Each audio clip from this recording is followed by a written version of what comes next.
Hello friends, आज आपण पाहणार आहोत CPC मधला टॉपिक सेक्शन 100 ऑफ CPC 1908. मोठा प्रश्न मराठीमधून आपण स्टोरीसारखं समजून घेऊयात.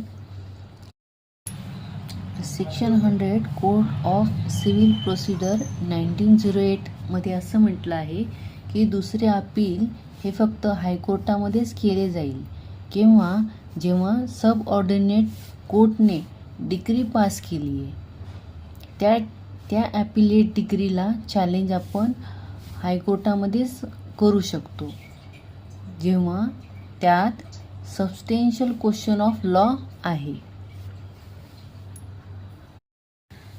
Section 100 code of civil procedure 1908 यामध्ये असे म्हटले आहे की दुसरे अपील हे फक्त हायकोर्टामध्येच केले जाईल किंवा जेव्हा सबऑर्डिनेट कोर्टने डिग्री पास केली आहे त्या डिग्रीला चॅलेंज करण्यासाठी दुसरे अपील केले जाईल हायकोर्टात.